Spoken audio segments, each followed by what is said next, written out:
Pittsburgh Steelers fans, welcome back to another episode of The Standard is the Standard. My name is Jeff Hartman. I am the editor of BehindTheSteelCurtain.com, and with me, as always, is my co-host Lance Williams. And today, we're not talking about the Browns because they're 0-16. I don't feel like they're worthy of us using oxygen talking about them, nor does Landry Jones deserve it. Not that he didn't play bad, but I don't feel like we need to talk about him either because, as I told you just before we went on the air, if we're talking about Landry Jones again this playoffs, the season's over anyways. So what we planned on doing tonight is we were going to go headfirst into Wild Card Weekend, focusing obviously primarily on the AFC.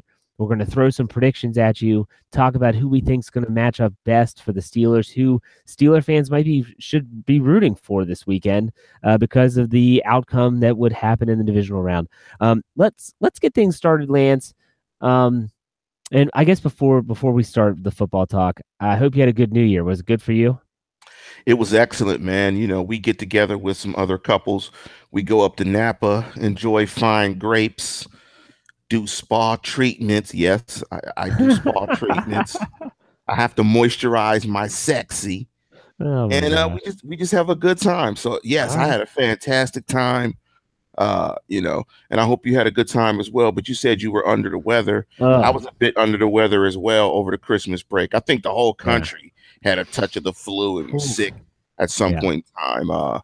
But yeah, man, no complaints. It was great. Awesome. And yeah, my apologies to those that watched the post game. I waited until the playoffs were set when the Baltimore Ravens lost, which I want to talk about them a little bit later, and the Cincinnati Bengals.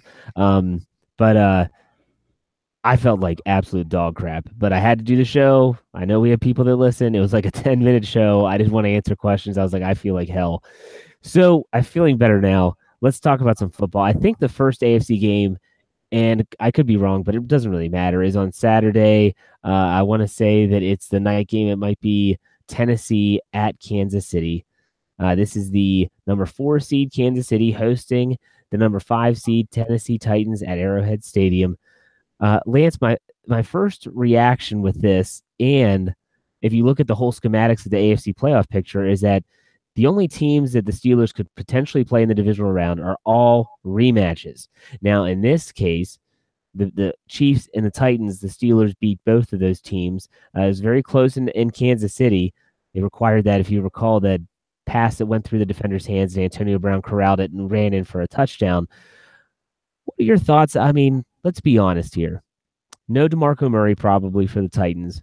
They do have another decent running back, a kid from Alabama who's a rookie. I forget his name off the top of my head. Game's going to come down to the Titans defense being able to slow down the Kansas City Chiefs. Now, all of a sudden, again, high-powered offense of Tyreek Hill, Travis Kelce, Alex Smith, and Kareem Hunt. And is Marcus Mariota, this is the biggest question, is Marcus Mariota going to be able to keep pace with them to actually pull off an upset in the first round? My theme in 2018 is KISS. Keep it simple, stupid. And before I give you my answer to your question, I just want to say, I just want to laugh. It was so great watching the Ravens shit the bed to the Bungles. It was great. 4th and 12. Yep. You give up a 50-something yard pass to end your season? That was a catch and run. That was a catch and run. Catch and run. Boyd. Yep. A no-name guy. Pittsburgh guy, man. He's from Pitt. That's Andy Dalton. That was great. I just wanted to say, that was the gift that keeps on giving. Watching the Ravens shit the bed like they did. But to your question, in keeping it simple, stupid, the playoffs, it's all about, can you play defense and do you have a quarterback that can carry you? You can look at all of these matchups and you should pick the team that has the better quarterback. In this matchup, Alex Smith is the far superior player to Mariota. You guys saw some of those interceptions that Mariota threw against the Steelers. He's an inconsistent pocket passer. He's an inconsistent performer. This is his first time on the big stage on the road. You've got to like Kansas City in this matchup. I mean, you have to. Everything points to Kansas City winning this. It's at home. You've got the better quarterback. You've probably got a better defense. You've got a better offense. You have more playmakers. Everything lines up for Kansas City to dominate this game. I'm not so sure about Kansas City having a better defense anymore. There's something off about them. Even Justin Houston, without Tom Ali really being in the lineup at all, no Eric Berry in the back end. Marcus Peters hasn't been as dominant as he was. They had to go out and sign Darrell Revis, who I think is like 80 years old now. I'm not sure if this game won't be a lot closer than people think. I think the Tennessee Titans defense is still pretty good. This is a defense that really kept the Steelers in check for that first half, if you recall. And then in the second half was when they just went ape, and Roethlisberger ends up throwing 4 touchdowns. I do like the home team as well, though. I think that experience matters, and that's one thing that that Alex Smith and the Chiefs now have a lot of, even though last year they were one and done as the Steelers went to Arrowhead in the divisional round and beat them in that very late game, which was very strange, and it ended with the holding call on the 2-point conversion and all that stuff. So I think we both agree that we both like the Kansas City Chiefs to win in the wild card weekend on that side of the AFC. So Let me let's give you one more nugget. Let me give you one go more ahead. nugget, Go Jeff, ahead. before we Sure. break down Bills Jags. Oh yeah. When you Go ahead. look at the Tennessee Titan defense, you look at Dick LeBeau and what he likes to do. In Pittsburgh, Dick LeBeau played a lot of zone behind what was the fire zone defense, behind a lot of the blitzes and a lot of that stuff. They played a lot of zone, a lot of cover 3 behind it. One thing that's slightly different in Tennessee, they play a lot of man coverage in Tennessee as well, because they have 2 pretty good corners on the outside to play Yeah. man coverage. And the one thing when you go up against a Kansas City team, and one of the reasons why I think Kansas City struggled offensively is when you play zone, you keep everything in front of you and you keep eyes on the football. Misdirection does not work as well against zones because you can locate the football. You can see it, you know where it is. When you play man, you have to leave zones and areas and follow guys, and so you don't have eyes on the football. And if Tennessee tries to play a lot of its man stuff against Kansas City, they're going to get torn up. So that's another nugget to look for in this game, to see how much Tennessee will continue to play man in this ball game. Because if they do, it's a recipe for disaster, in my opinion. So I think they'll vary the looks, but they're going to present Kansas City with some man, and I think Kansas City will be able to take advantage of it. Yeah, and I don't know if they have the playmakers to beat the Kansas City Chiefs man defense. That's why Pittsburgh does so well against their defense, is because they have the playmakers to do that. Antonio Brown just eats up Marcus Peters repeatedly. But we're not talking about the Steelers. I do think if the Titans have a chance, Mariota is going to have to play a phenomenal football game. I'm talking he's going to have to rush for over. I'd try to say he's going to have to rush for almost 70 and a touchdown, and he's going to have to throw at least 2 on top of that. And that's a tall order, but that's what they're going to have to do. They're going to have him making all the plays, because I just don't think they have it. But we both like the Chiefs in this game. And so that would be the 4 seed moving on. And now we go to the other side of the bracket, which we have the Buffalo Bills, who could or could not be without LaShawn McCoy. My gut says that he's going to try to play. He's definitely not going to be 100%. And that begs the question, is he even going to be able to be effective? They don't really have much behind him. And Tyrod Taylor, goodness, can this guy do it by himself? And on the flip side, they're playing the Jacksonville Jaguars in Jacksonville, the number 3 seed team. And the Jacksonville Jaguars have Blake Bortles, who's played pretty bad since they've locked up the AFC South. And it's this seems like the dud of the week to me.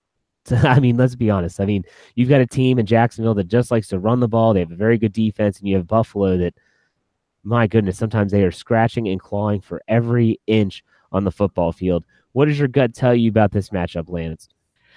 I mean, my gut tells me that the Bills have no chance. Even if LaShawn McCoy was playing, I don't think they have any chance. They have no weapons on the outside. I mean, if you consider Kelvin Benjamin a weapon on the outside, but they've got Boye and Ramsey, no chance. They have fast linebackers as well. Calais Campbell's arguably the defensive player of the year. They're stout up front. This is definitely the best defense in the National Football League, alongside the Minnesota Vikings.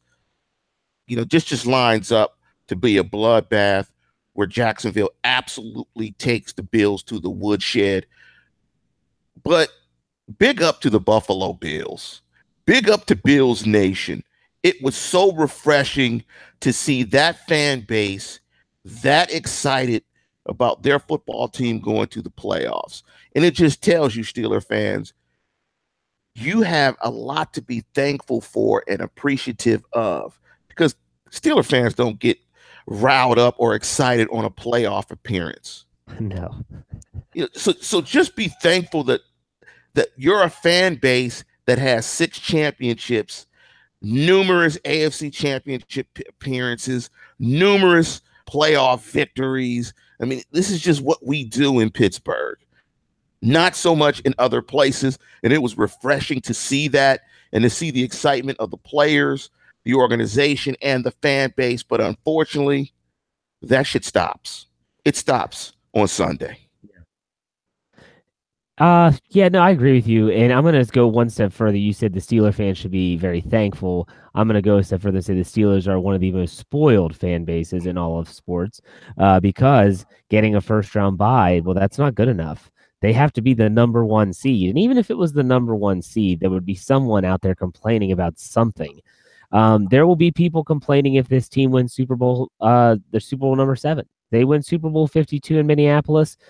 There will be someone, probably on the BTSC comment section, that will complain about Todd Haley's play call on 3rd and 1 when he threw it deep in the first quarter and it didn't work out, when they should have just ran the ball to Roosevelt Nix on a dive. What's that? It'll probably be me, Jeff. I'm sorry.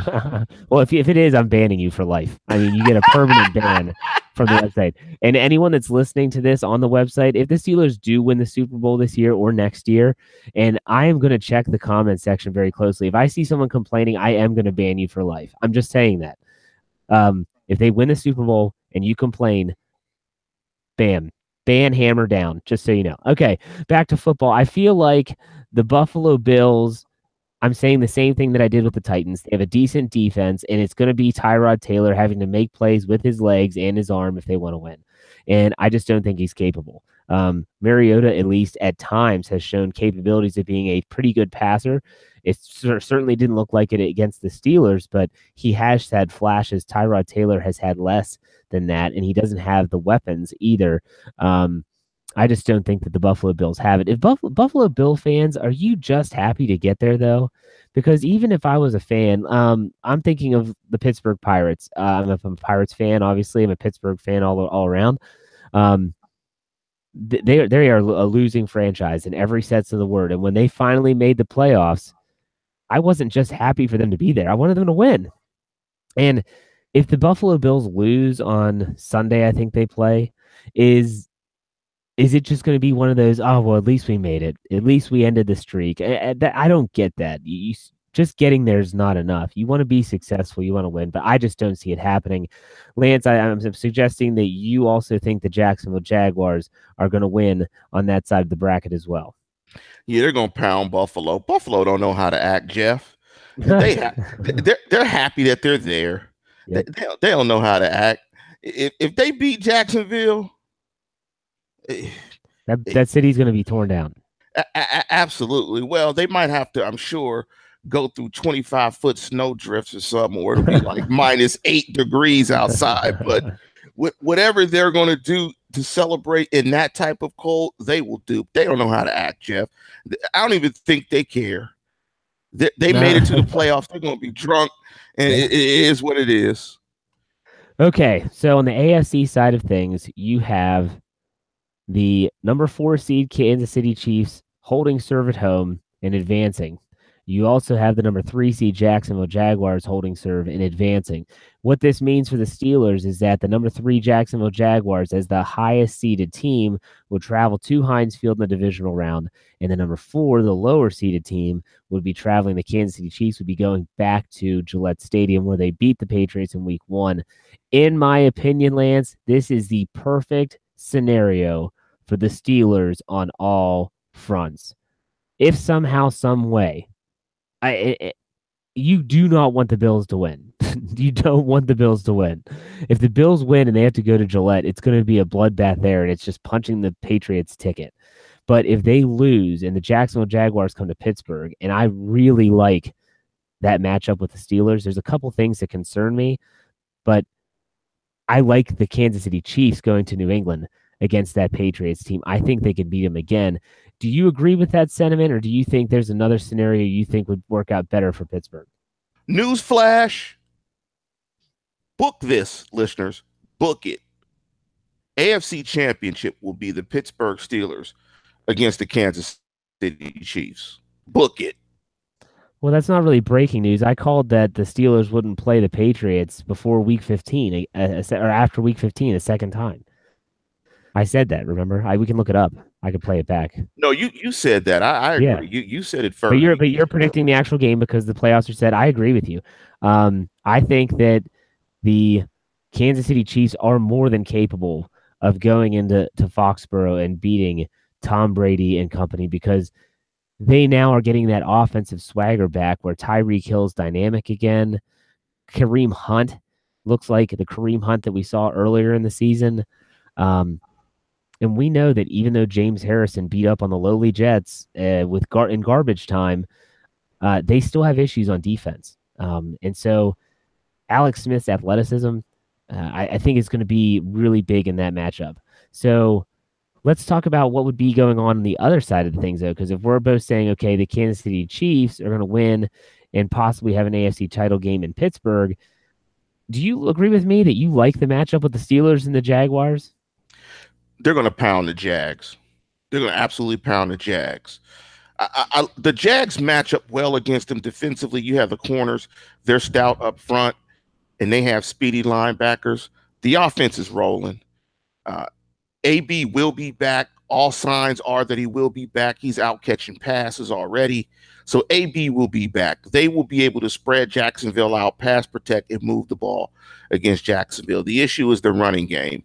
But anytime you can get Blake Bortles in a playoff game, you've got to be licking your chops. He stinks. He stinks. He's not a consistent player. And you want an inconsistent guy like that on the road in a big-time matchup. Keep it simple, stupid. When the quarterback gap is that big in a big spot in a big moment, you've got to go with the team with the better quarterback. And Big Ben is much better.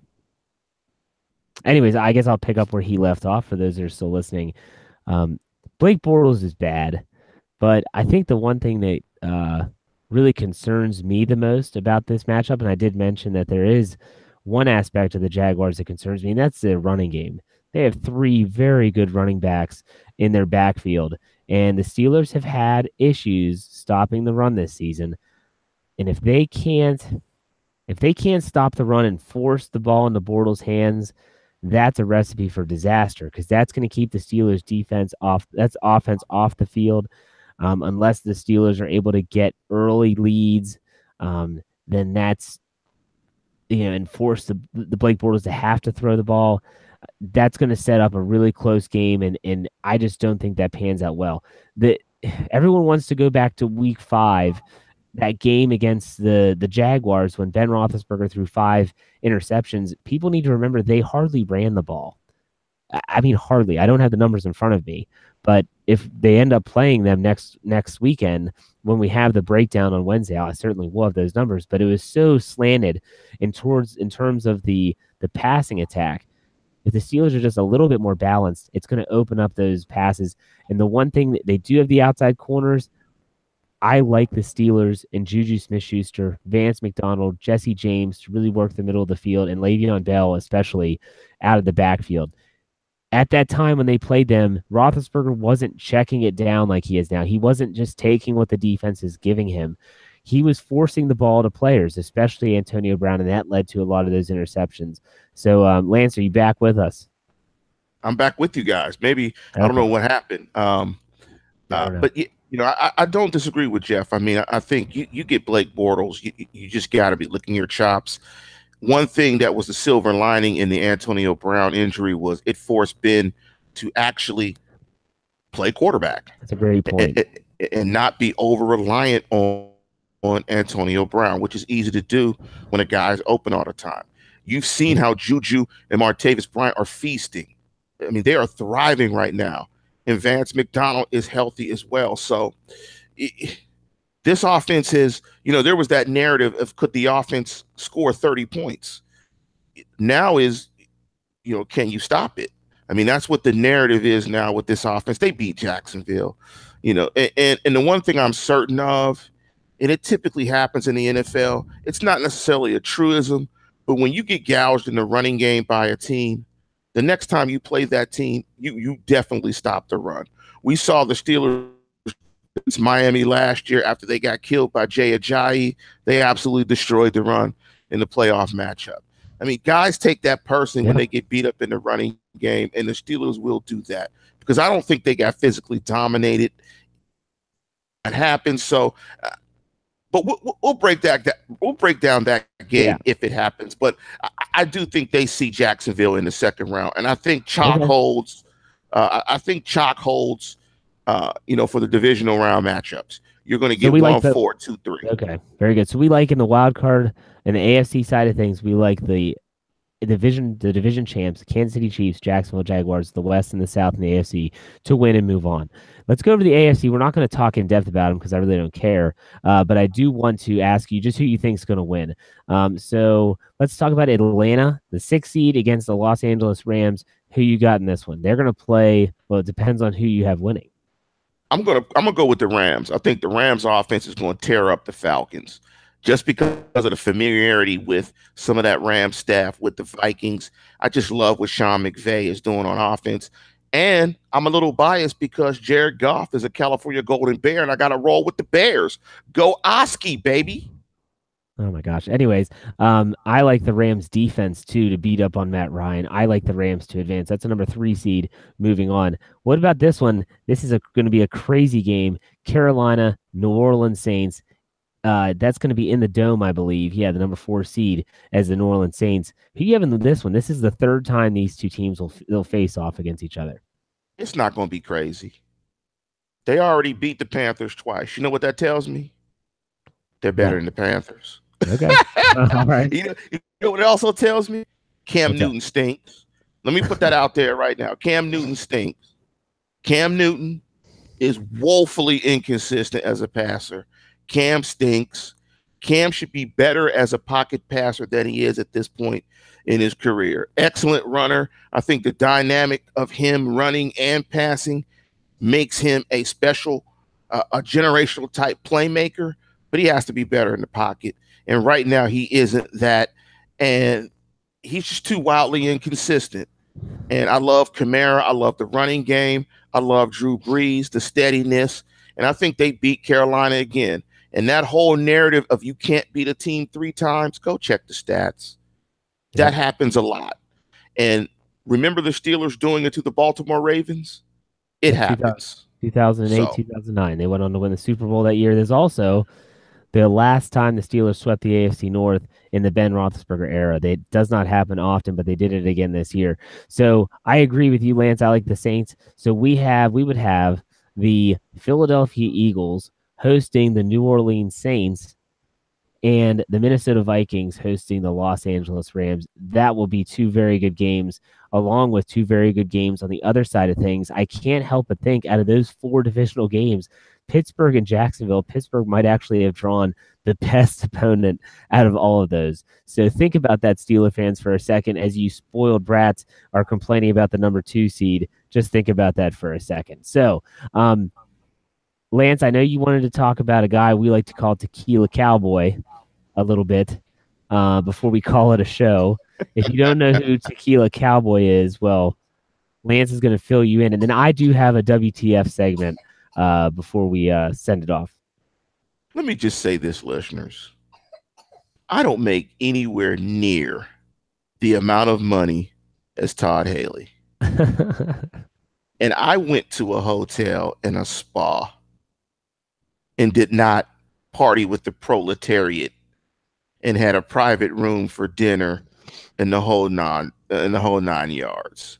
If I'm able to do that, he's able to do that. Hey Todd, and hey Todd's wife, hire a DJ, cater some food, and party at your crib.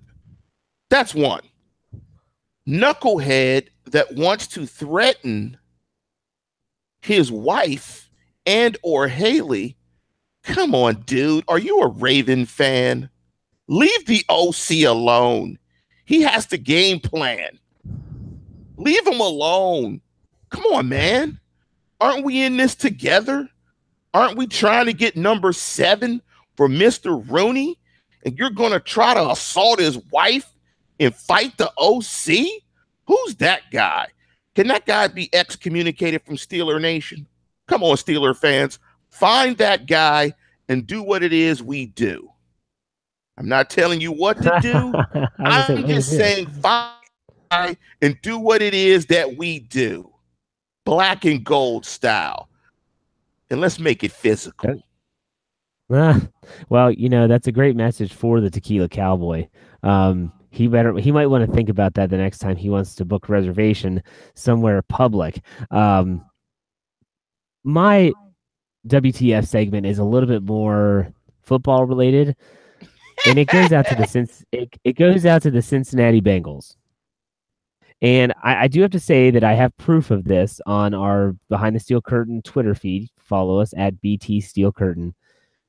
I'd probably say about an hour and a half, maybe 2 hours after the Bengals came back, beat the Ravens, knocked them out of the playoffs, jubilation for the great win and comeback win, I tweeted out, I'm calling it now, Marvin Lewis will be the Bengals coach next year.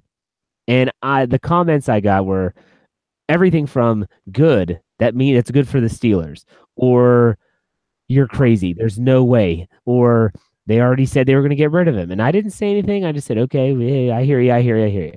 And then came Black Monday. He wasn't fired. He didn't step down.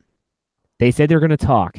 And then here it comes. A 2-year contract extension for old Marv, the guy that hasn't even won a playoff game in 15 years. Because you know what, guys, in Cincinnati, that's good enough. We can beat the Baltimore Ravens in a losing season, and we're going to use that one game, the one game that you played well, and you really didn't even play that well, I should say, because I watched the entire game, that one game, and we're going to spawn that into a 2-year deal. Bengals fans, if you don't turn your back on the organization yet, you should now, because this ownership doesn't give a flying you-know-what about you and what you think, or if the football team succeeds. Because if they cared about if the football team succeeds, they would have fired Marvin Lewis the second he got off the plane from Baltimore. Period. Nothing else is said. I don't care if you beat the Ravens. I don't care if it was dramatic. I don't care how long he's been there. He is not the answer.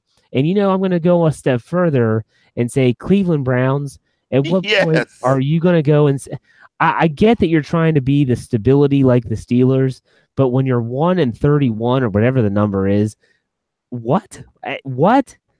Come on. It's not the GM's fault. That's a poorly coached team.